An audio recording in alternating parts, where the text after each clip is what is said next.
Article 3. Whether whatever God wills, he wills necessarily? Objection 1. It seems that whatever God wills, he wills necessarily. For everything eternal is necessary. But whatever God wills, he wills from eternity, for otherwise his will would be mutable. Therefore, whatever he wills necessarily. Objection 2. Further, God wills things apart from himself, inasmuch as he wills his own goodness. Now God wills his own goodness necessarily. Therefore, he wills things apart from himself necessarily. Objection 3. Further, whatever belongs to the nature of God is necessary, for God is of himself necessary being, and the principle of all necessity, as above shown. Question 2, Article 3. But it belongs to his nature to will whatever he wills, since in God there can be nothing over and above his nature as stated in Medif. v. 6. Therefore, whatever he wills necessarily. Objection 4. Further, being that is not necessary, and being that is possible not to be, are one and the same thing. If therefore God does not necessarily will a thing that he wills, it is possible for him not to will it, and therefore possible for him to will what he does not will.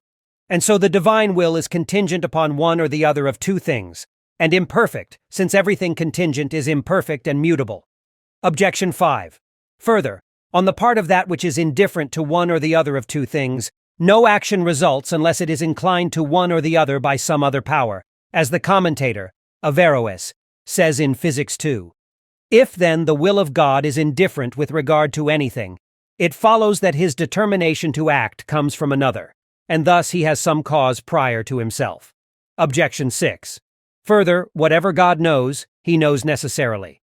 But as the divine knowledge is his essence, so is the divine will. Therefore, whatever God wills, he wills necessarily. On the contrary, the Apostle says, Ephesians 1:11, who worketh all things according to the counsel of his will. Now, what we work according to the counsel of the will, we do not will necessarily. Therefore, God does not will necessarily whatever he wills. I answer that there are two ways in which a thing is said to be necessary, namely, absolutely and by supposition. We judge a thing to be absolutely necessary from the relation of the terms, as when the predicate forms part of the definition of the subject. Thus, it is absolutely necessary that man is an animal. It is the same when the subject forms part of the notion of the predicate. Thus, it is absolutely necessary that a number must be odd or even. In this way, it is not necessary that Socrates sits. Wherefore, it is not necessary absolutely, though it may be so by supposition. For granted that he is sitting, he must necessarily sit as long as he is sitting. Accordingly, as to things willed by God, we must observe that he wills something of absolute necessity, but this is not true of all that he wills. For the divine will has a necessary relation to the divine goodness, since that is its proper object. Hence God wills his own goodness necessarily, even as we will our own happiness necessarily, and as any other faculty has necessary relation to its proper and principal object. For instance, the sight to color, since it tends to it by its own nature. But God wills things apart from himself, insofar as they are ordered to his own goodness as their end. Now, in willing an end, we do not necessarily will things that conduce to it, unless they are such that the end cannot be attained without them. As, we will to take food to preserve life, or to take ship in order to cross the sea. But we do not necessarily will things without which the end is attainable, such as a horse for a journey which we can take on foot, for we can make the journey without one. The same applies to other means. Hence, since the goodness of God is perfect, and can exist without other things inasmuch as no perfection can accrue to him from them, it follows that his willing things apart from himself is not absolutely necessary. Yet it can be necessary by supposition, for supposing that he wills a thing, then he is unable not to will it, as his will cannot change. Reply to Objection 1. From the fact that God wills from eternity whatever he wills, it does not follow that he wills it necessarily, except by supposition. Reply to Objection 2. Although God necessarily wills his own goodness, he does not necessarily will things willed on account of his goodness, for it can exist without other things. Reply to Objection 3. It is not natural to God to will any of those other things that he does not will necessarily, and yet it is not unnatural or contrary to his nature, but voluntary. Reply to objection 4.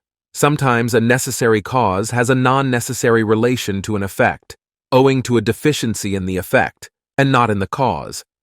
Even so, the sun's power has a non-necessary relation to some contingent events on this earth, owing to a defect not in the solar power, but in the effect that proceeds not necessarily from the cause. In the same way that God does not necessarily will some of the things that he wills, does not result from defect in the divine will, but from a defect belonging to the nature of the thing willed, namely that the perfect goodness of God can be without it, and such defect accompanies all created good. Reply to objection 5. A naturally contingent cause must be determined to act by some external power. The divine will, which by its nature is necessary, determines itself to will things to which it has no necessary relation. Reply to objection 6. As the divine essence is necessary of itself, so is the divine will and the divine knowledge. But the divine knowledge has a necessary relation to the thing known, not the divine will to the thing willed. The reason for this is that knowledge is of things as they exist in the knower, but the will is directed to things as they exist in themselves. Since then, all other things have necessary existence inasmuch as they exist in God, but no absolute necessity so as to be necessary in themselves insofar as they exist in themselves. It follows that God knows necessarily whatever he wills, but does not will necessarily whatever he wills.